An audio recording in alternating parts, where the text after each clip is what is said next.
পেয়ে গেছি তিপ্রামুথার senior leader বলতে পারেন প্রেসমিত দেববর্মাকে। স্যার নমস্কার, স্বাগত আপনাকে ত্রিপুরা নিউজ চ্যানেলে। আপনি আজকে স্যার এই পিকেটিং এ এসেছেন, হ্যাঁ। আপনি তাহলে মথা তরফে এসেছেন না আপনি টোটাল? না দেখুন, আমি মথা হিসাবে না, আমি এজ এ তিপ্রাসা হিসাবে আজকে এই প্যাকেটিং এ এসেছি। কারণ কেন, আজকে যে সিভিল সোসাইটি এখানে যে স্ট্রাইক করেছেন, এটা তো শুধু মানে আমি আমি মনে করি যে আমার ব্যক্তিগত তরফ থেকে আমি মনে করি যে যে সিভিল সোসাইটি যা দাবি, যে 8 দফা দাবি, এই দাবিতে আমি মনে করি যে সব তিপ্রাসার জন্য। তো এখানে কোনো পার্টি আমি দেখিনি, শুধু আমি এজ এ তিপ্রাসা হিসাবে আজকে এই সিভিল সোসাইটির যে স্ট্রাইকে আমি অংশগ্রহণ করতে এসেছি। আপনাদের মূল দাবি কি স্যার, একটু জানতে, একটু ত্রিপুরাবাসী জানতে চাই। মূল দাবি হচ্ছে, আপনারা দেখেছেন আমাদের এমএলএ সাহেব, আমাদের রঞ্জিত স্যার, উনি ওনার পেজে দিয়ে দিয়েছেন যে 8 দফা দাবি। 8 দফা দাবির মধ্যে সবচেয়ে নাম্বার 1 দাবি হচ্ছে যে ইললিগ্যাল মাইগ্রেন্ট, যে বাংলাদেশি যে বাংলাদেশ থেকে, মায়ানমার থেকে এসে আমরা ত্রিপুরা রাজ্যতে এসে অনেক সংখ্যা হয়ে গেছে। এর জন্য আমরা ত্রিপুরাসারা এখানে ভূমিপুত্র হয়েও, কিন্তু এই ভূমিপুত্র হয়েও আজ আমরা মাইক্রোকপি মাইনাসকপি এমন হতে চলে গেছি যে আমাদের ত্রিপুরা দফা। সো এর জন্য যে আপনারা জানেন, ইন্ডিয়া হোম মিনিস্ট্রি থেকে, অমিত শাহজি থেকে বলা হয়েছে যে বাংলাদেশ থেকে, মায়ানমার থেকে যারা যারা এসেছেন তাদেরকে পুশব্যাক করার জন্য। কিন্তু তার শুধু আমরা নোটিফিকেশনই দেখেছি, কিন্তু কার্যকারী আমরা কোনো দেখিনি। এর জন্য আজকের এই 24 ঘন্টার স্ট্রাইক থেকে আমরা অমিত শাহজিকে আর ইন্ডিয়া হোম মিনিস্ট্রিকে জানাতে চাই যে আপনি যে নোটিফিকেশন বাই করেছেন যে ইনলিগাল মাইগ্রেন্ট থেকে পুশব্যাক করবেন, এই কাজটা কেন হচ্ছে না? এটা যাতে অতি সত্ত্বে এই কাজটা করা হোক, ত্রিপুরা রাজ্যে করা হোক। ত্রিপুরাবাসী আমাদের কমেন্ট সেকশনে আপনাদেরকে দেখে বলেছেন যে আপনারা নাটকীয় ভাবে এটা একটি রচনা করা হয়েছে, এটা কি, এটা কতটুকু সত্য? দেখুন, যারা ত্রিপুরার জন্য ভালো চিন্তা করে, যারা ত্রিপুরা রাজ্যের ভালো চিন্তা করে, তারা কোনোদিনই এই কথা বলবে না। কারণ তারা শুধু রাজনীতি দেখছে, জনস্বার্থের সুযোগ সুবিধা বা জনস্বার্থের উন্নতি দেখছে না, তারা এইসব কমেন্ট করবে। কিন্তু আমি মনে করি যে এখানে যা হচ্ছে এটা শুধু নাটক না, এখানে যা হচ্ছে শুধু ত্রিপুরাদের অধিকার পাওয়ার জন্য করা হচ্ছে। কিন্তু অনেক ত্রিপুরারা এমন কমেন্ট করছে, আপনি জিজ্ঞেস করছেন, ঠিক বলেছেন, তারা শুধু ত্রিপুরার কোনো চিন্তা করে না, তারা জাতি কোনো নেই, তারা ধর্ম কোনো নেই, তারা শুধু একমাত্র পলিটিক্যাল ফায়দা, পলিটিক্যাল প্রফিট, পলিটিক্যাল চেয়ার, এই চিন্তা করছে। তাদেরকে আমি বলতে চাই, রাজনীতিক 5 বছরের জন্য, কিন্তু জাতি দফা যদি আপনি ঠিক করে না রাখতে পারেন, জাতি দফা যদি মুছে যায়, জাতি দফা যদি বিলুপ্ত হয়ে যায়, তখন আপনি পলিটিক্যাল করলে কিছু লাভ হবে না। এটাই বলতে চাই আমি তাদেরকে। কিছু সংখ্যক লোক বলছেন স্যার আপনারা পাহাড়ে উন্নয়ন করতে পারেননি, তার জন্য নাকি এটা ডাইভার্ট করার জন্য এই পদক্ষেপ। কে বলছে পাহাড়ে উন্নতি করে পাচ্ছে না? যা করতে পারছি আমরা এডিসি প্রশাসন দিয়ে যা করতে পারছি আমরা করছি।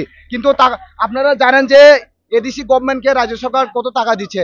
আপনারা জানেন একটা মিউনিসিপ্যালিটি, আগরতলা মিউনিসিপ্যালিটির জন্য প্রায় 1000-1500 করোড় বাজেট করা হচ্ছে। কিন্তু শুধু এন্টায়ার এডিসি যেটা ত্রিপুরা রাজ্যে 60% জায়গা রিজার্ভ করে, 60% জনসংখ্যা এখানে বসবাস করে, তাদের জন্য শুধু কত টাকা দেওয়া হচ্ছে? মাত্র 600 কোটি টাকা দেওয়া হচ্ছে। তাদের এই 600 কোটি দিয়ে কি করতে পারবো আপনি বলুন? একটা রাস্তা 1 কিলোমিটার ব্ল্যাক টক করতে গেলে 1 কোটি টাকা লাগে, তো কিভাবে করতে পারবো আপনারা বলুন? একটা মিউনিসিপ্যালিটি সরকারে আছেন স্যার, একলগে আপনাদের মন্ত্রিসভায় মন্ত্রী আছে, মন্ত্রী থাকলে কি হবে? মন্ত্রী দিয়েছে আপনাকে? ফরেস্ট মিনিস্টার জঙ্গলের মিনিস্টার দিয়ে কি করতে পারবো আমরা? দিন না আমরাকে ট্রাইবাল ওয়েলফেয়ার মিনিস্টার দিন, পিডব্লিউডি মিনিস্টার দিন, তখন দেখাবো আমরা কিভাবে করবো না করবো। বলতে চাইছেন যে মিনিস্ট্রিটা আপনার ভালো পান না? অবশ্যই বলবো ভালো পাননি আমরা। আপনি দেখছেন এই জঙ্গল ডিপার্টমেন্টে কি আছে? এটা বান্দর তাড়ানো থেকে, হাতি তাড়ানো থেকে কি আছে আপনি বলুন? কিছু আছে ফরেস্ট ডিপার্টমেন্টে? ধরুন না আমরা এই ট্রাইবাল ওয়েলফেয়ার মিনিস্টার দিন। তাহলে কি আমরা মেনে নিতে পারি আপনার সরকার থেকে সরে দাঁড়াবেন? দেখুন, সরে দাঁড়াবো না এটা আমাদের সুপ্রিমো ডিসাইড করবে। কিন্তু যদি পছন্দ না হয়, বিজেপি সরকার আমাদের ত্রিপুরামদের পছন্দ না হয়, বের করে দিন।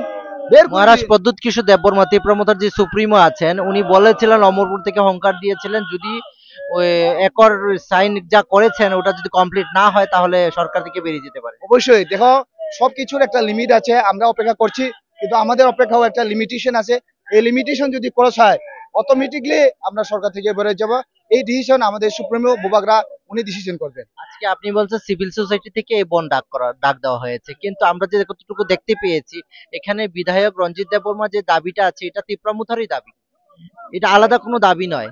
তাহলে আমরা কি মানতে পারি এটা ত্রিপুরা মুথার 100% সাপোর্ট আছে, সাপোর্টের না পরে না এটা এটা হয়েছে? আমি কোনোদিন মানবো না। দেখুন আমাদের যে এমএলএ সাহেব স্যার রঞ্জিত দেববর্মা, উনি শুধু ত্রিপুরামথার এমএলএ না, উনি হচ্ছেন তার একজন, উনি একজন এনজিও চালাচ্ছে, এই এনজিও দিয়ে ইনি বন্ধ রাখা হচ্ছে। আপনি যদি ত্রিপুরামথা হয়ে যদি এই ব্যান্ড করা হয়, আপনি কোনো দেখতে পাচ্ছেন এখানে ত্রিপুরামথা কোনো ফ্ল্যাগ আছে? আমি তো দেখতে পাচ্ছি এখানে সব ইন্ডিয়ার ফ্ল্যাগ। তাহলে আপনি কিভাবে বলতে পারেন এটা যে ত্রিপুরামথা হচ্ছে? যা দাবি করা হয়েছে এটা সিভিল সোসাইটি করা হয়েছে। এই সিভিল সোসাইটিকে পছন্দ করে, এই সিভিল সোসাইটিকে সাপোর্ট করার জন্য অনেক ধরনের পলিটিক্যাল পার্টি, অনেক ধরনের অর্গানাইজেশন এই স্টেকে অংশগ্রহণ করেছেন। এটাই তারা চাইছে যে পলিটিক্যাল দেখে কিছু লাভ নেই, আমরা প্রথমে আমাদের জাতির সাথে, আমাদের জনগণের সাথে কাজ করতে হবে, এই সুযোগ সুবিধা যাতে পায়, এই দাবিটা যাতে পায়, এর জন্য এই স্ট্রাইকে আজকে সব অংশগ্রহণ। আমাদের যারা দর্শকরা আছেন ত্রিপুরা নিউজ সিটির পর্দায়, যারা আপনাদের দেখছেন সরাসরি, তাদের জন্য আপনার কি বার্তা রাখবেন? দেখুন আপনাদের মিডিয়ার মাধ্যমে আমি এটাই বলতে চাই, দেখুন অনেক জনসংখ্যা বা অনেক ত্রিপ্রাসারা আছেন, শুধু অন্য ত্রিপ্রাসার কথা বলছি না আমি, আপনারা ঘরে বসে শুধু দেখছেন, ইউটিউব দেখছেন, ফেসবুক দেখছেন। আমি বলতে চাই আজকে এই যে সোশ্যাল সোসাইটির যে দাবি, এই দাবি শুধু ব্যক্তিগত স্বার্থের দাবি না, এই দাবি যদি পূরণ হয় ত্রিপুরা রাজ্যের সব ত্রিপ্রাসারা এই দাবির মধ্যে আয়ত হবেন, এই দাবি সুযোগ সুবিধা গ্রহণ করতে পারবেন।